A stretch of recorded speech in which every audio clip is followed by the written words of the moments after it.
Our goal is to provide community content, connections, and access capital to all of you. Here in this space at Rock, we aim to provide a resource-rich, supportive environment for entrepreneurs to grow and be a part of our community. This is our newest space in San Diego. We opened at the end of May, and here we provide private office space for startups and small businesses, but also hold many education and networking events to help companies make connections and grow. As usual, I'd like to mention and thank our Free Lunch Friday sponsor, Microsoft BizSpark, which is a startup's resource for free cloud services and software development tools. At the end of the day, this is really about all of you. We want to think of Free Lunch Friday as your support team. Every month, we bring you different speakers we feel are going to inspire and educate you in some way. We believe that if you commit to this group, we can provide our community with new jobs and opportunities to keep us sustainable for years to come. So let's start off by opening up the floor to you, and then we'll give a brief introduction to our speakers. Okay, does anybody want to say why they're here or what brought them to Free Lunch Friday? Anyone? Sure. You brought me to Free Lunch Friday. But yeah, I've heard a lot about Classy. I've heard of other businesses as well, so I'm just curious to hear, how you guys got started and maybe advice you have for other growing startups. What's your business? Peach. So we're Peach Actually, Lunch the Delivery. Oh. Yeah. So Startup Show San Diego is a startup TV show about startup companies, and we launch officially in June as part of Startup Week, and we are busy. You're all live on Facebook. Very cool. Okay, anybody else? Any takers? Okay. All right, I'll just say it. I came out of Bloom the other day and I heard about it, so the speakers are really interesting. Most profiles are interested, the background is really good, so thank you very much for having great qualified speakers. So that was really what you're doing. Thank you very much. Okay. I'll say a quick word. So my company manages retirement homes, larger retirement homes. We also consult for the owners of those homes. The people who live in these homes deserve the best. It's a growing industry, and so we really feel that there is a way to do the business better that behooves not only the resident but the owners of those properties. So that's why we're here. This is the fourth or fifth Free Lunch Friday or Thursday that I've been to, and I ended up, as a result of those, becoming I lease space here as well for the company, so it's a great spot. That's my shameless plug. Thank you. Okay, now let's give a warm welcome to Bernhard. So it'd be useful just to see a quick show of hands on who here does B2B versus B2C for their business. So show of hands for B2C and B2B. Awesome. Right on. So good to see that we've got all the smart people in the room. So I figure we just get started a little bit by introducing the panel here. We'll start with Lars. I'm Lars Helgeson. I'm the CEO and founder of a company called GreenRope. We are an integrated CRM and marketing automation software platform. And Lars is actually probably, one of the few people in the room that can say his name of San Diego. Nick? Nick Hughart. I work at Classy.org. I'm the sales manager there, one of our three sales managers. We do nonprofit fundraising solution software for nonprofit organizations across the United States. I'm Udo Nietsch. I'm the co-founder of highr. I'm here an executive search firm. I have my office in Santa Monica headquartered, but I'm here for personal reasons. We are an executive search firm placing sales and marketing people, specific for tech and consumer goods firms. It's mostly mid to senior level management, and I've done this for 10 years, started my company 8 months ago. So anything in terms of sales, recruiting, that's my background. Yeah, hi, my name is Jesse Gipe. I'm with the San Diego Regional Economic Development Corporation. We're a nonprofit 501c6 and a 501c3 here in San Diego. Been around for 50 years, and our basic mission is to help companies in the region grow. So we do that through a variety of different transactional work with businesses, and we also do it through kind of programmatic work to support the growth of our innovation economy. So love supporting even Nexus in places like this, and also working directly with companies. Yeah, and actually, Jesse's helped my company quite a bit already, just with us landing here in San Diego, we're growing the team. But I think we got a pretty good mix here. I don't want to just have a bunch of salespeople up top because then they'd all start competing. But you know, Lars sells. GreenRope is a CRM, so they've got a lot of experience working with SMBs and how they grow and scale their sales teams. Nick was part of Active Networks, which went through a successful exit with Ebsta Equity Partners, who's since moved. Have they moved already? Yeah, there's a handful left here in San Diego, but Yeah. majority is in Dallas. Bit of a sore subject, but since you moved to Classy, I mean, how big was the team when you joined? I think I was employee number 52. Yeah. And we're at 180, 185. And that was within a year? Yeah, February of last year is when I started, so a little less than a year we grew. How big was the sales team when you started? Sales team was probably a handful, maybe 20. I think we're around 90 right now. And that's all within a year. Yeah, and Nick was pretty much at the forefront of that entire hiring, training, and growth process. Fortunately, unfortunately, I've been doing a lot of hiring between Active acquisition. I helped hire, help do the hiring for Active in Dallas, and then looking up to transition and use those skills here with Classy. But big team effort with our group. We got a good team, but yeah, been doing a lot of hiring in the last 2-3 years. And then Udo does mainly sales recruitment at the executive level. Works with a lot of different companies, some at the startup stage. Udo, would you be able to dive into the customers that you Yeah, serve? so it's sales and marketing. We do things, typical roles would be VP of sales or sales director and then VP of marketing. Companies that are here in the West Coast, a lot of tech startups and even consumer startups. Basic companies that can afford us, right? So after Series A, usually they can't afford paying fees for us. But even before that, my co-founder, he is an angel investor himself, and we advise them, give them help planting seeds, right? Because we like to actually help the community grow and start businesses, so that's kind of cool. And yeah, we grow teams from the number one person that plays the CEO for a small startup here to scaling the team from 5 to 50, like what you would be doing, right? We should have talked maybe a year ago. But yeah, I've been doing this for 10 years and now doing it myself. My own company, I have 6 people, 1 person in New York. I'm not looking to grow like crazy myself. I've grown recruitment teams from 0 to 15 before, and then the whole office to 100, but sort of steady, healthy growth and just really adding value to clients is key thing for us. And Jesse, I think, brings a really interesting perspective from a local standpoint. You know, it's I grew up in Boston, worked my last startup in London, and moved out here to San Diego. And I think it's a very different environment in each city on the type of resources and staff that you can hire. And I think San Diego presents a bit of a struggle, the type of people that move here or grow up here and the career paths that they choose. So, you know, I've spoken a lot about this and kind of how you leverage the resources here in San Diego as a startup to try and build that team. So we'll dive into that in a little while. But the first question I wanted to start off with was really timing. So, you know, it's tough to come up with that magic time frame for when do you hire and scale the sales team. I think everybody's seen Silicon Valley where they hired, I don't know, a dozen sales staff before they even had a business model going. So in a lot of companies, it's easy to make the mistake because you automatically think that hiring salespeople is going to lead to more sales, right? And while that could be true with the numbers game, it's the cost is really high. So Lars, I'd love to get your take. I mean, you've been in business for, how long has GreenRope been around for now? About 16 years. And you've managed to grow your company to where you're at now with just 2 sales reps. Yeah, so we have about 2,000 and some customers in 40 countries now. And really, you know, when you find the right time to hire someone, it's really that whole question comes after you figure out what your business model is. You know, you can't, and you know, we're a CRM, and so software is one part of the puzzle. But you don't go and say, I need a CRM, and then go buy a CRM before you take a step back and figure out, what is my business model? What do I want process to look like in my business? And what sort of data do I care about when I'm talking to my leads and my clients? And so if you don't ask yourself those questions first, the idea of getting a salesperson is you're gonna have someone running around your office and they're not gonna know what they're gonna do. They're not gonna be focused. They're not gonna have a framework to work in.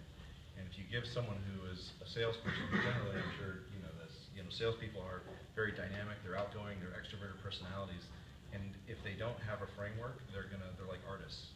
And so you have to bound their problem and focus their so if you do that first, then you can help manage that. So we only have 2 salespeople. We do everything with inbound marketing. We use all of our marketing automation tools. We use our own software to do it. But we manage all of those 2,000, however many customers with 25 people in-house.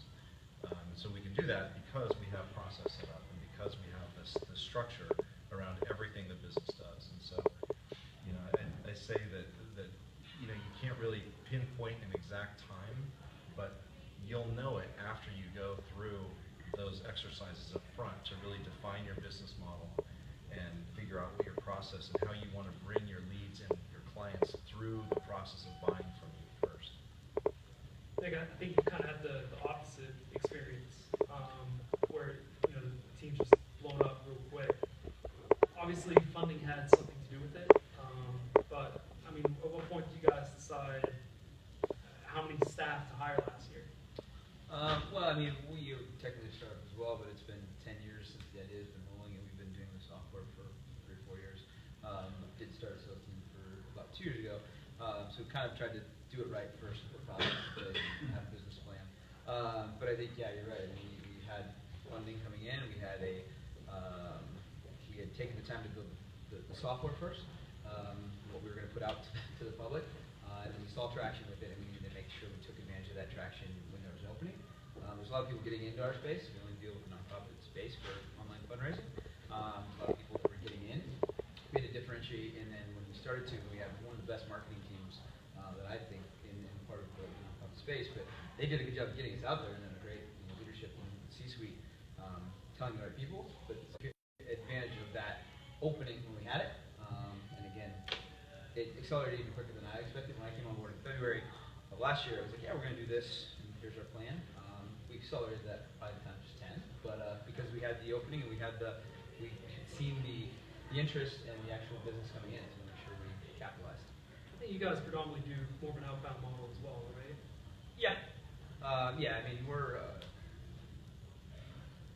our marketing drives a ton of business to us, that's the thing, but you know, we're 90 plus salespeople, whether it's we have SDRs that are only doing cold calls, trying to bring in business, try to excite people to want to talk to us a little bit, and then we have our account executives that'll take that through the discovery phase and then into the proposal and the partnership, that sort of thing. But yeah, it's a lot of out-touch, and we got to reach out. And unfortunately, in our space, there hasn't been a ton of change over the last 20 years or so. So there's been established organizations that have been doing a good job, but there hasn't been a lot of people to shake the boat. So we're doing that a little bit, and people are, when you do touch them, they're like, oh, I hadn't heard of you. What are you doing? This is great.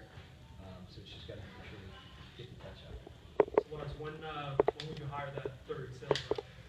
I think for us, I mean, when you have process in place, then you know when they're filling up, you know, so there's no guesswork.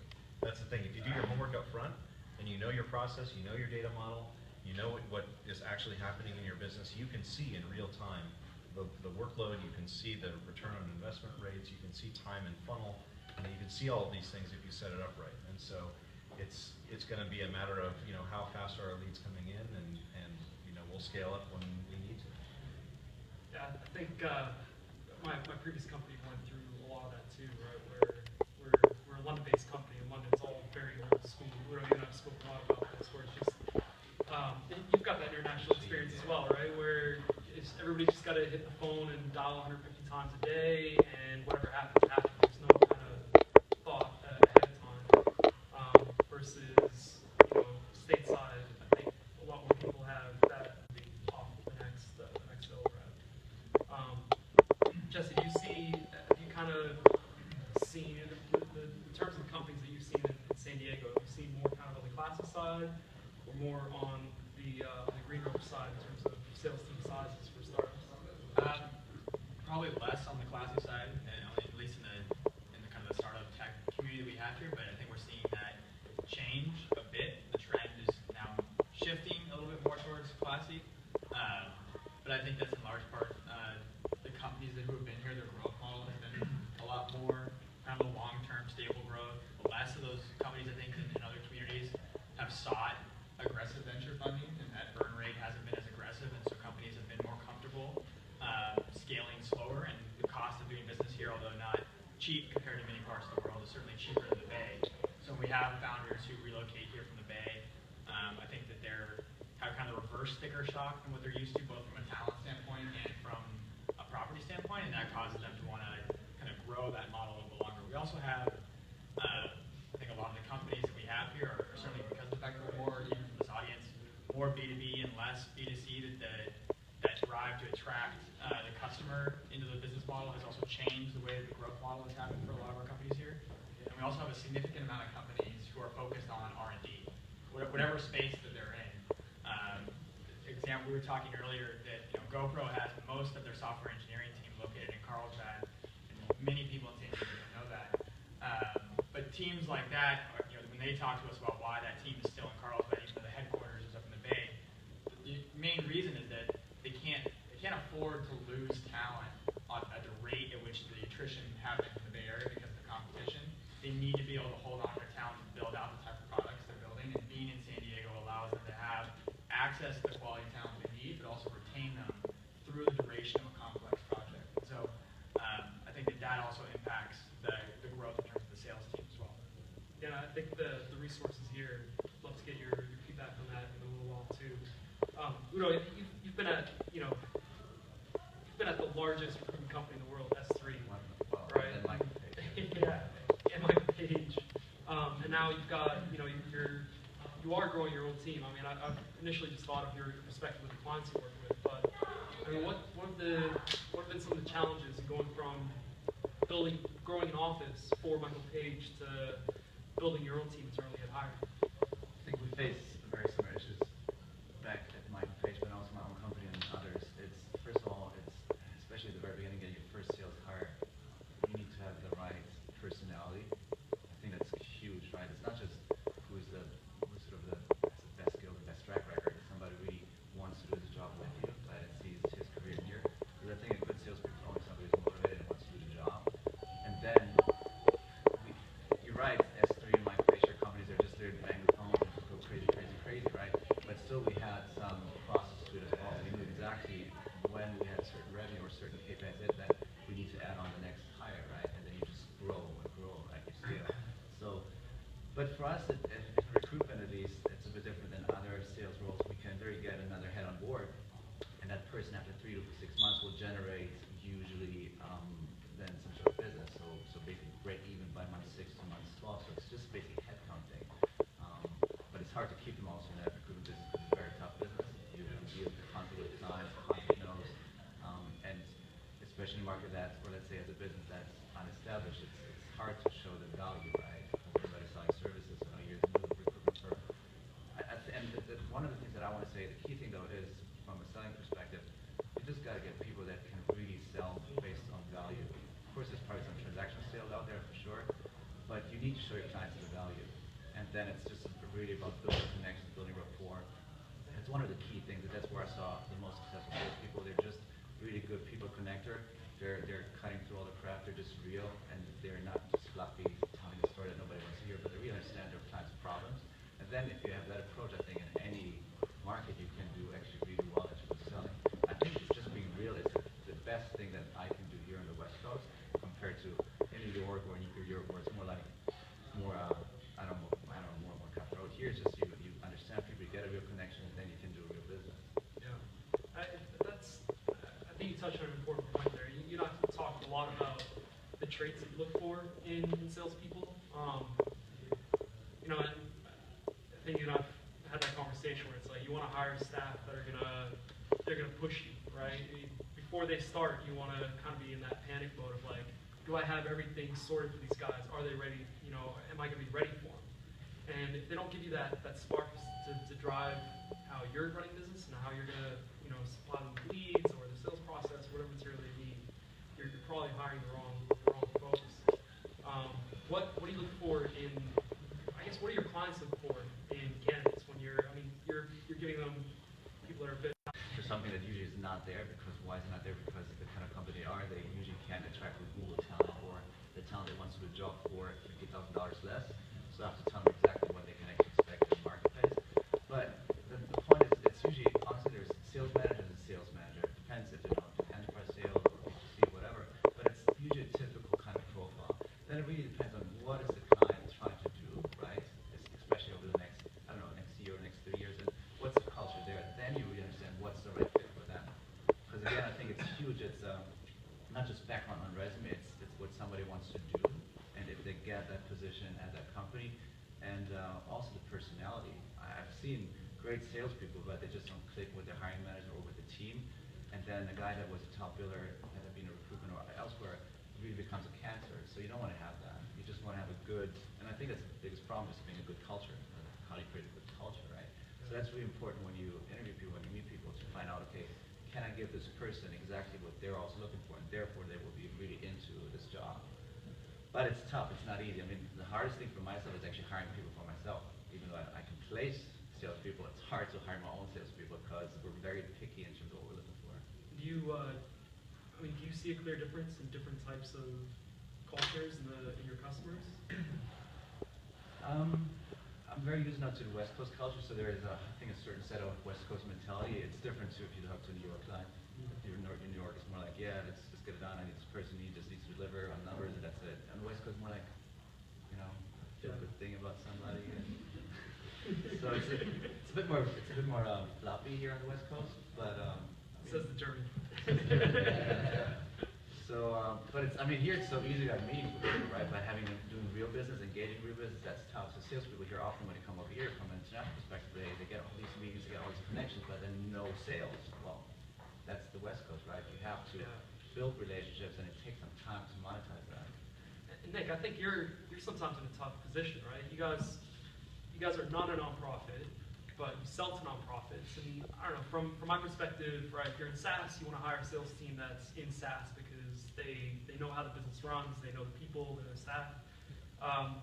Do you look for people that come from nonprofits or have sold into that space? If it does, I can imagine it probably nonprofit people don't necessarily have that sales instinct. One of the things, so we've tried a couple different things, like coming in, it's like, well, the obvious choice would be someone with software, someone with nonprofit, and someone with inside sales, right?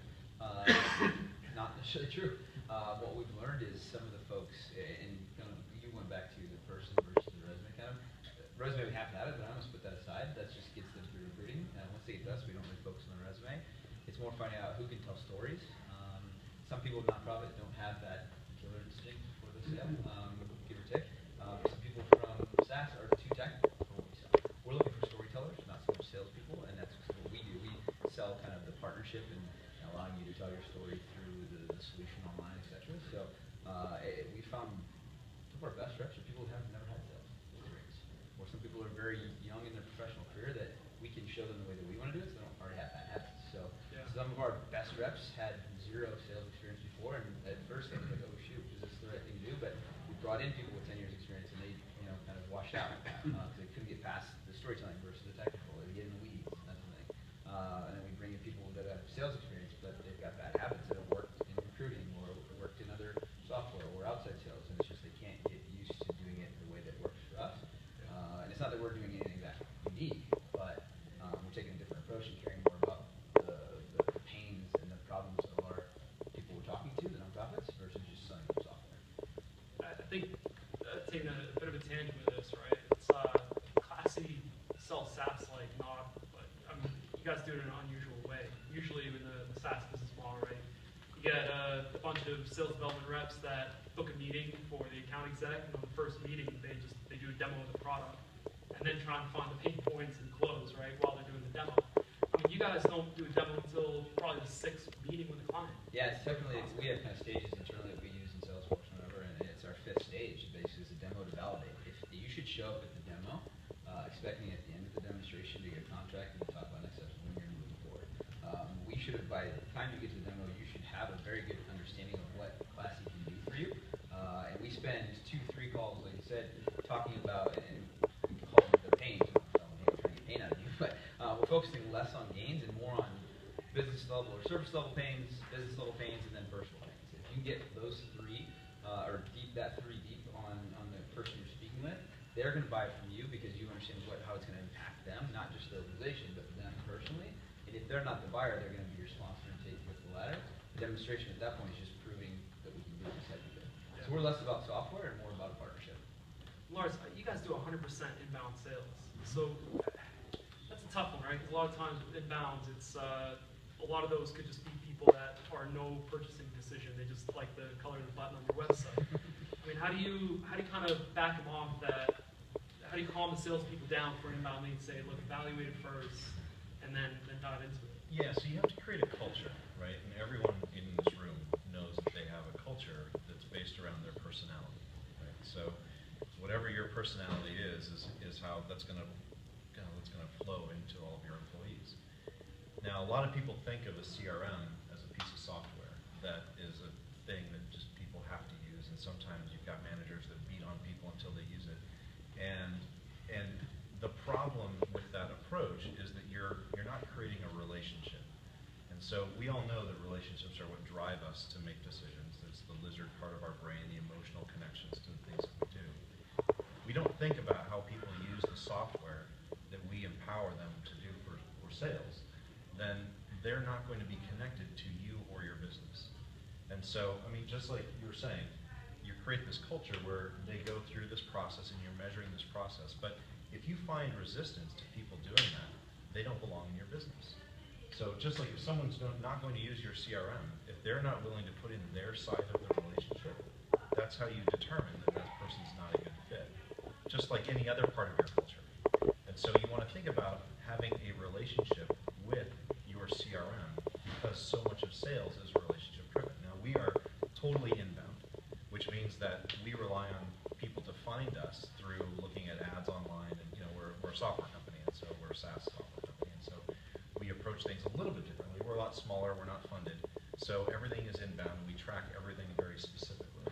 And we know exactly how long everyone's going in and what channels they use. We've got a built-in predictive analytics engine that we use to measure people coming through the various channels and all that. And that's great, but we still need to create this culture and make sure that everything that we do is backed up by data. And if we don't collect the data, then we can't make a good decision. And so that's why our culture is data driven. And so you'll hear people throw these things around, these terms around, but it really comes down to making sure that you as the leader of your company understand the culture that you're creating for the people that work for you.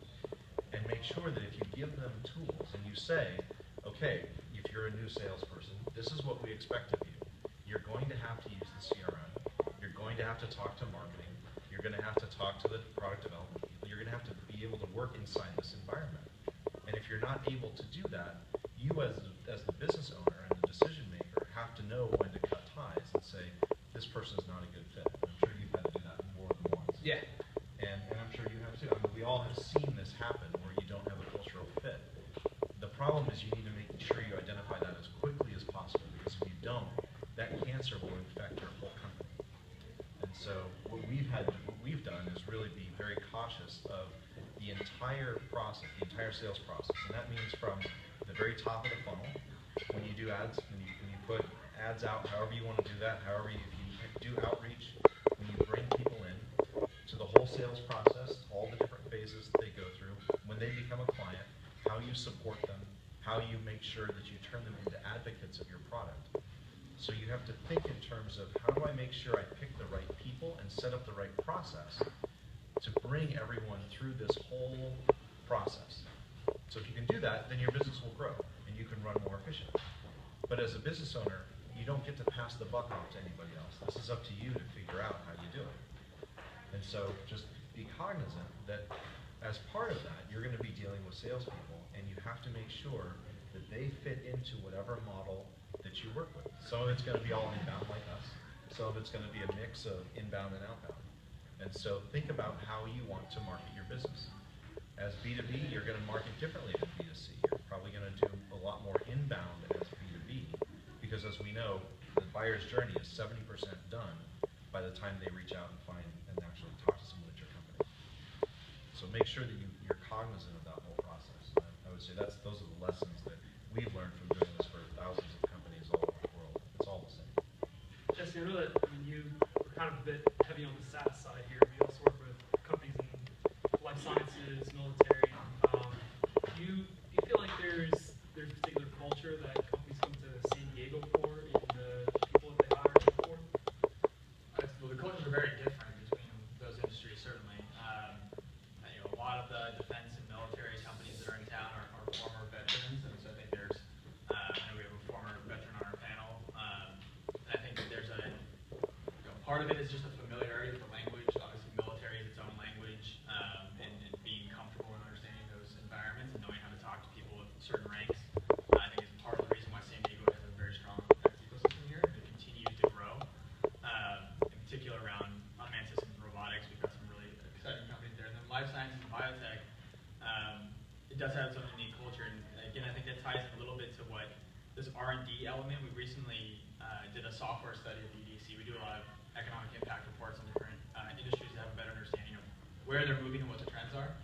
And when we looked at the software industry, anecdotally, we thought that we had very strong software talent, but our kind of underlying theory was that a lot of the software engineers in the San Diego region are going to be employed through a lot of different industries and not necessarily in what you would traditionally see as a lot of SaaS companies or other. And that turned out to be pretty accurate. There's about 22,000 plus software engineers working in a variety of different San Diego-based companies, but a lot of them are working for major life sciences companies. You know, Illumina, the world's smartest company according to Forbes, is basically a software data analytics company, but they cracked the human genome. So each of those companies have their own unique culture, and then obviously the sales cycle associated with those companies is very different. Defense sales cycles are years long, and so the types of people you have there are long-term relationship building, and usually you're bringing people in who have pre-existing relationships that are valuable. And then on the life science and biotech side, I think that the sales process doesn't become important until the product becomes viable, and that product will not become viable for 15, 20, 30 years. So the tech scene that's growing here, and I think what Classy is dealing with and other smaller startups, is that we're kind of creating a newer sales force here that has the ability to sell products in a much more rapid environment, whereas a lot of the industries that we're kind of more traditionally known for have a much longer sales cycle. So I think that's changing, and I'd be curious to hear from you guys if you found that those new hires that you're hiring, are those students from SDSU, are those students from around here, are you finding the talent you need locally, or are you having to import people with other experience? I think that would speak a lot to whether or not we have that Salesforce talent you're looking for. Yeah, I mean, I think that so we have two levels of sales. We've got the lead generation reps, so SDRs, we call them, sales development representatives. So those are folks that could come straight from college or maybe have 1 to 2 years experience. They're the ones that are going to pique interest. So they're doing outbound calls and touching as many nonprofits as they can to get them to take a call with the kind of thing. Or we've got inbound who just handle all the inbound kind of leads that we have. We've got 6 or 10 of those that qualify those in the past month. Those are either fairly right out of college or 1 to 2 years experience. And then our account executives, 2 to 5 years. Anything more than that, again, it's hard to train them out of what their experience is. But 75% are from here.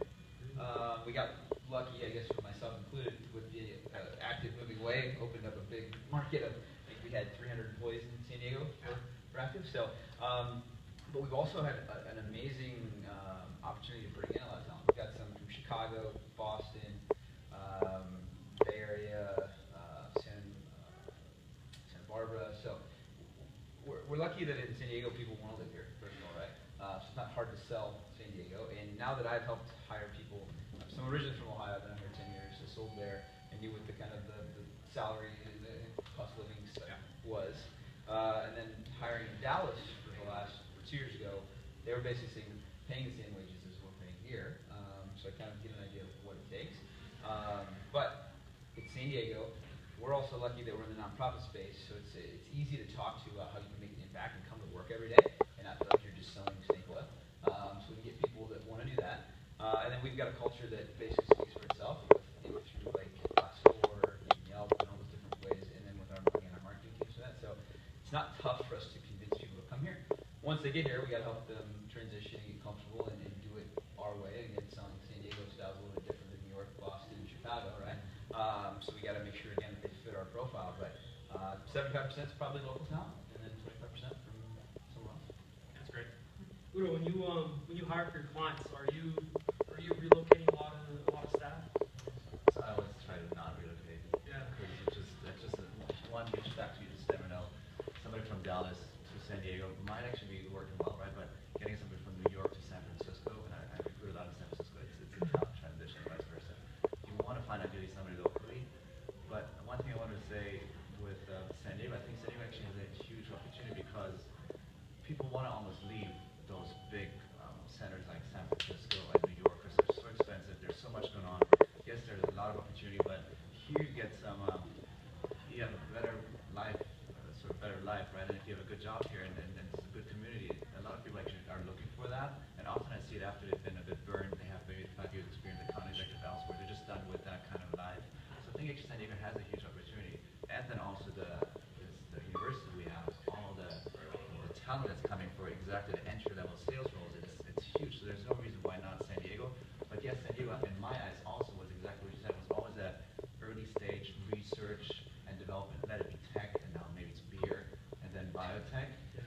But then also, of course, aerospace and defense, right? So very more traditional industries. It's not high, fast-paced. It just switched on a dime like in San Francisco. I just first came out there in 2010. It was dead.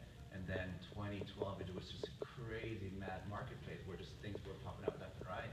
And San Diego, just nothing happened. So, but I talked to a lot of people all over the United States, and they say San Diego for sure. If you have a job there, I would totally move there. It's just not the opportunity necessarily. Want around that 5 years, like you said too, they're not just chasing money anymore. Like when you come out of college, you're told your title, you can make all this money, you gotta work hard, right? Which is great. And I actually was in recruiting for 3 years and made a ton of money, but hated my life. I worked from 6 a.m. till 12 midnight. Made more money than I've ever made, but at that point I was like, all right, I'm gonna have family, kids, jobs, like I need to transition out. But so they're willing to not. We're not paying low wages by any means. We're paying great wages for what we do, but they're not looking to have to be rich either. And you're still making probably good money, right? And your money takes you quite far in San Diego. So that's also why I chose to come actually finally back here and have my business in San Diego, leaving Santa Monica hopefully by the end of the year, because all the other places are just super expensive, and people with experience, they finally then can actually have a real life and still have a job. So you kind of advise your clients to put that in their job specs, like the offer is in San Diego. I would always say, wherever you are, you want to say, just reach for local talent, right? So I have now clients, and we talked about earlier.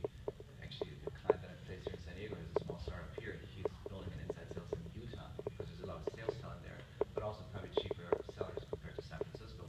I just think if you have a startup now in San Francisco, unless you have the huge publicity and huge funding, why go to San Francisco? I think San Diego, and I've read multiple articles where companies come down to San Diego because of all the different reasons. They can also be a bit more on a stealth mode. They don't have to be all out there, create the product, create their value proposition, and then really get out there and then sell. And I think companies that once they really know of them here in San Diego, they are already solid. And in San Francisco, there's so much stuff. There's so many companies out there with money, and they have nothing behind them. And I know a few of them because you obviously know people, right? Yeah. So here it's just more real, more solid, I think, business, which I think is a lot of opportunity. Yeah, I definitely agree with that. Lars, you basically, you got to sell to salespeople, right? You said there's a big difference in the sales team sizes or the structures in the clients you service around the country? Yeah. I mean, we've got from very small to very large, and there's always going to be a little bit of dynamic, and hopefully they're using the software in a way that scales it out. I think when it comes to managing the sales team and the sales process, you really have to start top down. And so, if you're the entrepreneur, you're the leader, you're the one that's going to have the vision of what the sales process is going to look like. That doesn't mean you're going to just drive it into your sales managers. You want to listen to them, but you come up with that process and you work it all out together. But you got to do it alongside your marketing team, and alongside your customer service team and your operations team, so that no one is sitting in their own little isolated world. And that's why software is so important. How you manage everyone is such a critical part of it. So make sure that as you are building out your sales team, that they have access to all the data that makes them good salespeople. So make sure they can see when are people opening your emails, when are they visiting your websites, when are they watching videos, when are they contacting customer service, when are they calling in. All of this stuff. When are they interacting with you on social media? This information, if it's not flowing into your salespeople, making them a better salesperson and helping them close better, your company is not running the way it should be. And you're going to run into competitors that do have access to this kind of data. And so make sure that there are no isolated silos of information that your company is generating. And that's all comes down to this top-down kind of approach. It takes a strong leader to say, we're going to standardize and we're going to make sure that we control the way information flows through our business. So a big part of that is making sure that you've got the right people that understand that they're part of a team.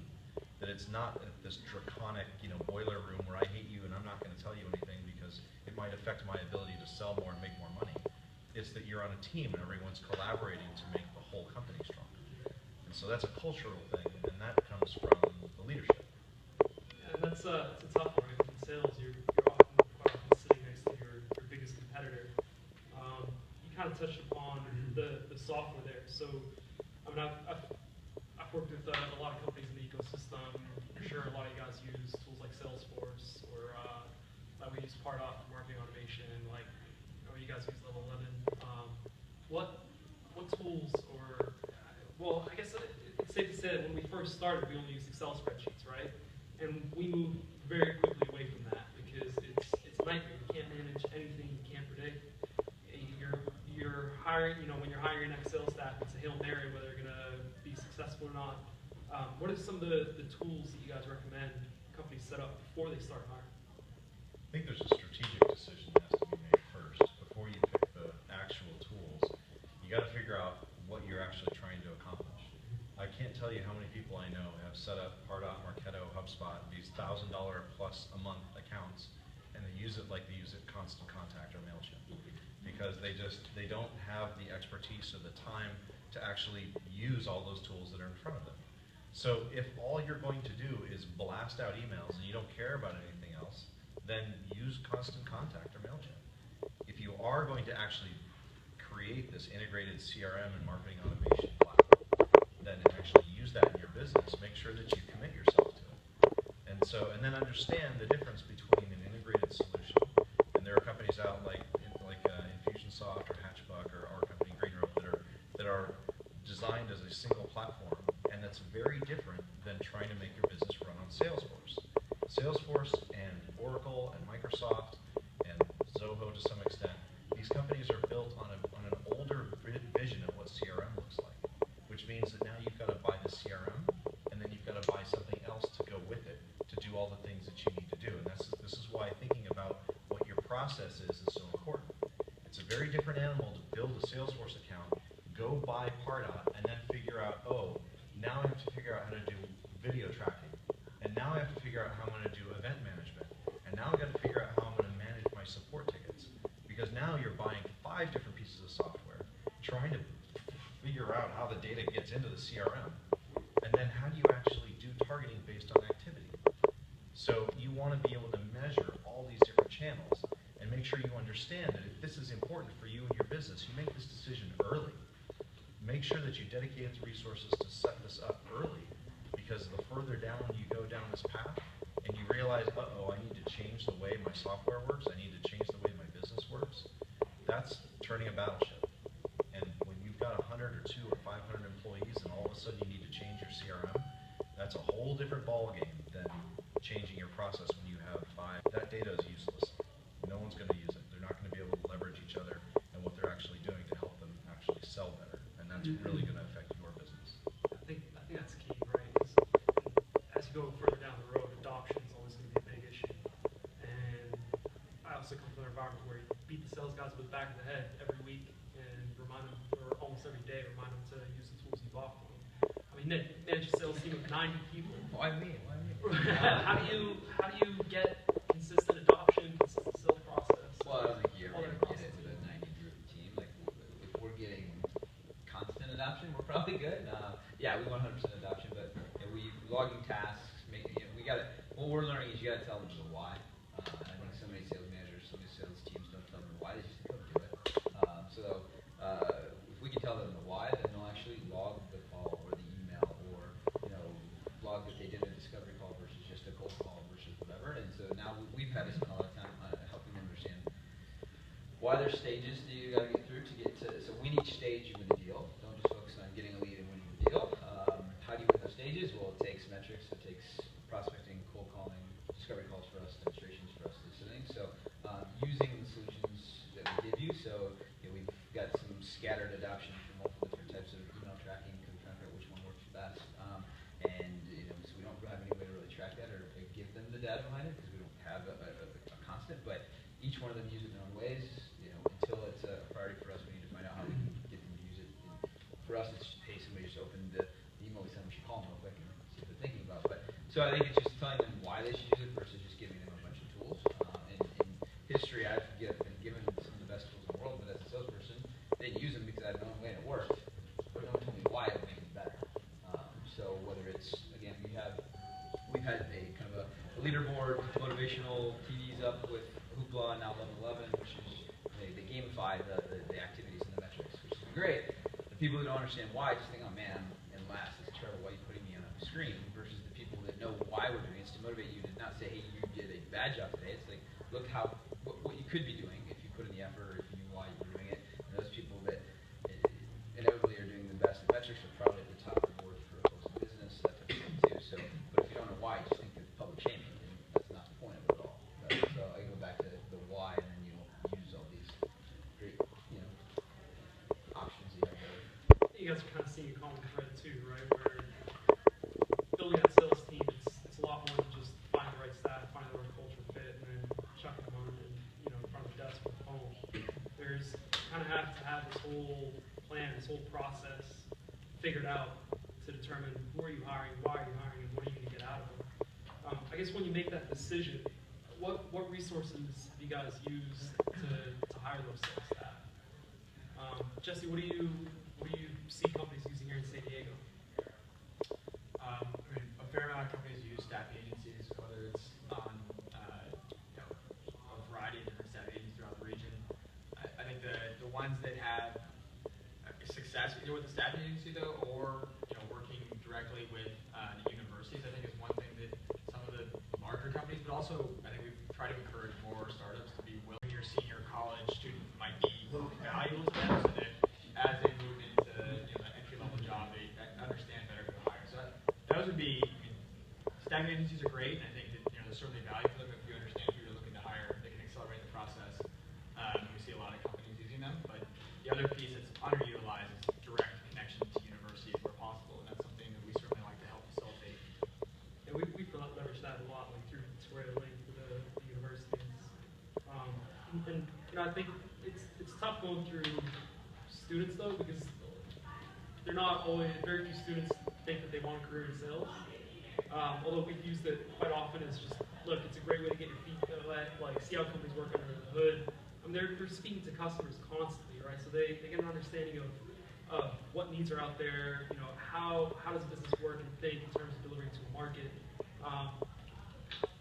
So, you're not always necessarily, if you're going to hire out of university, you're not necessarily going to hire somebody that's going to say, right, I want to be a salesperson, that's all I want to do. Pick up a few engineers, pick up some mathematicians, and I think they'll learn a lot, and then you could potentially use that as a platform to get them into another role in the business once they get a bit more experience under their belts.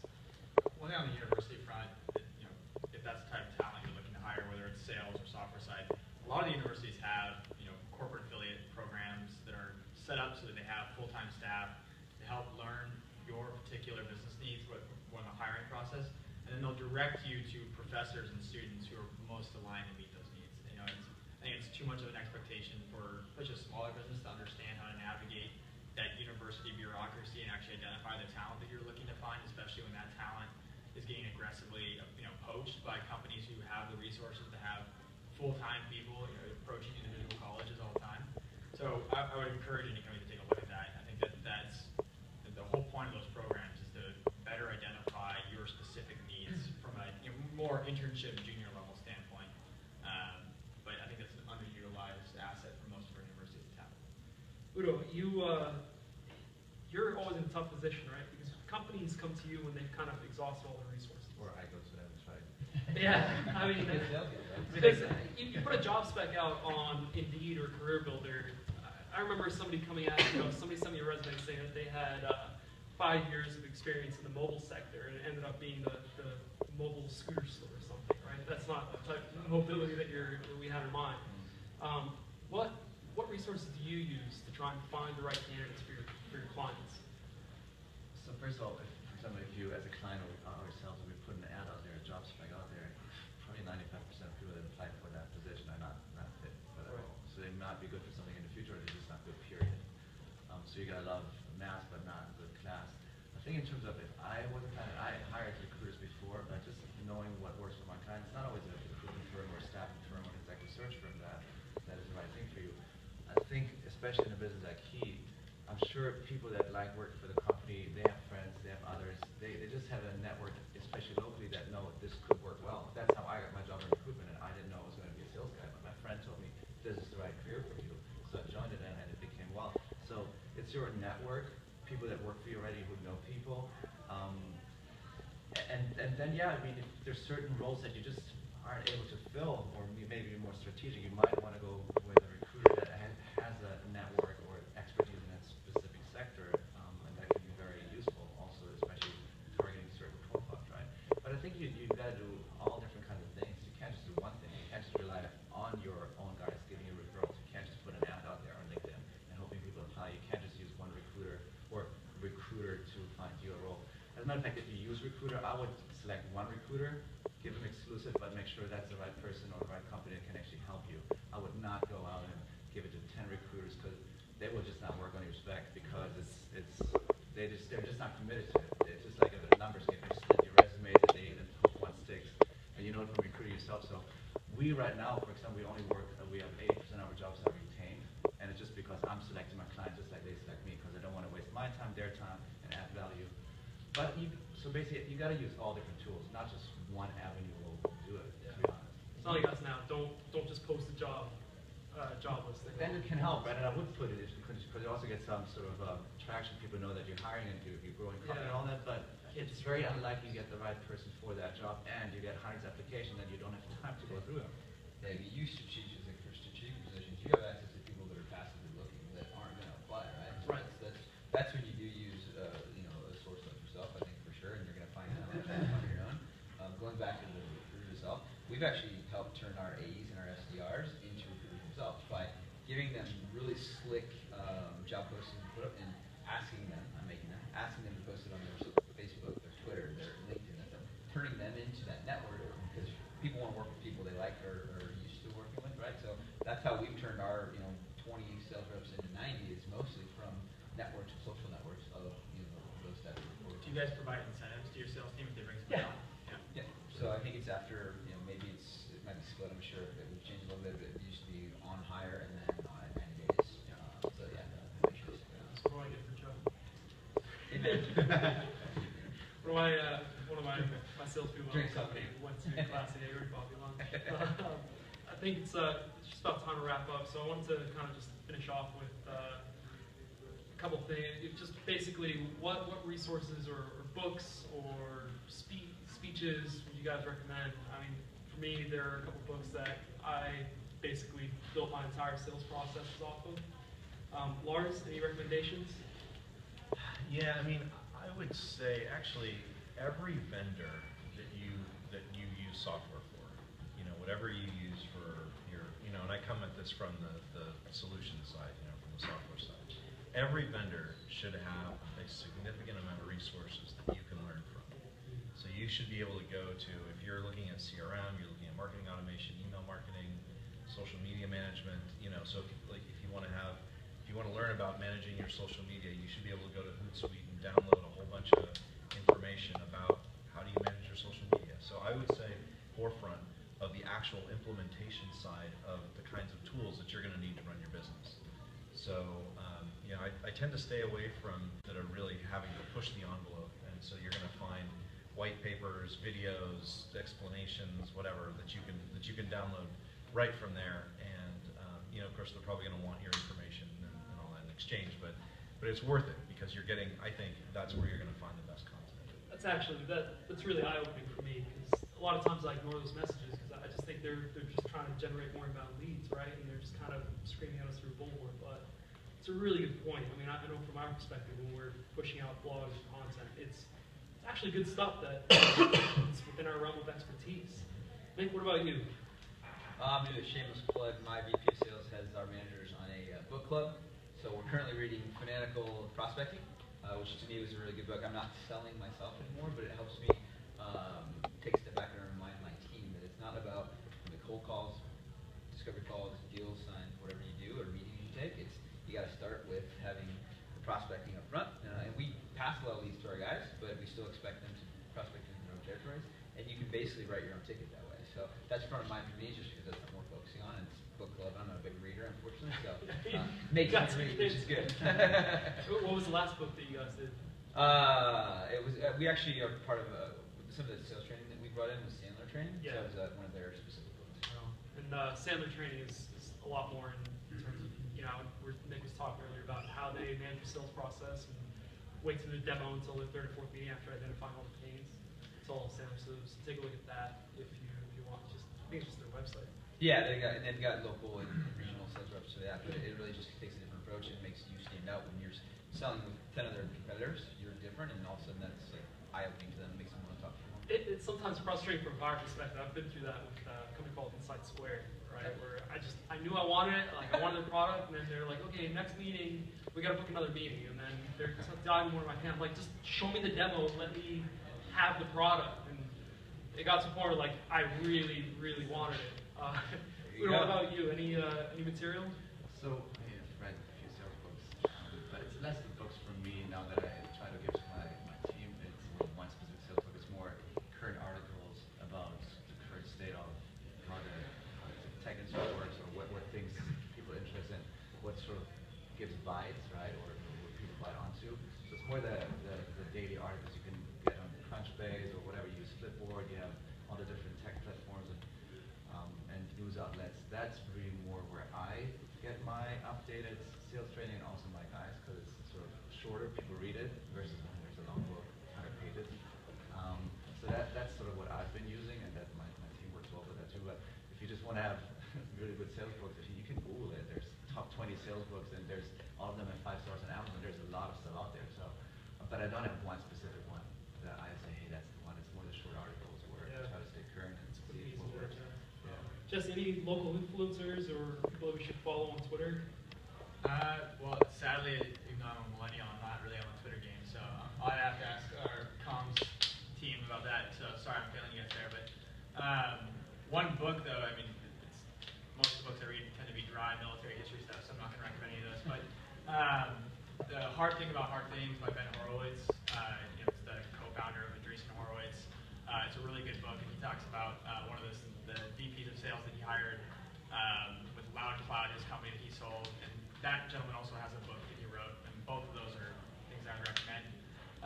Beyond that, in terms of local resources, one thing that I would say that our organization does, another shameless plug, but we don't market ourselves, we market the region, and we market companies here. So our marketing and comms team is really like a freelance marketing and comms team on behalf of companies that are in San Diego. So when you have good news, whether that's a funding round that's closed, or a significant new hire from an executive standpoint, or a product launch, those are the kind of things that we can help communicate both locally and nationally. We push mass messages within this community, but we also have a much more strategic policy that we run through a national, international marketing firm that we are on contract with. So that's something that we do to try to make sure that San Diego's message gets out there, and ultimately we do that on behalf of San Diego companies. So I would just offer that up as one resource to keep in mind. Yeah, you guys have helped us quite a bit as well with some nice article plugs. I think from a couple of books that I've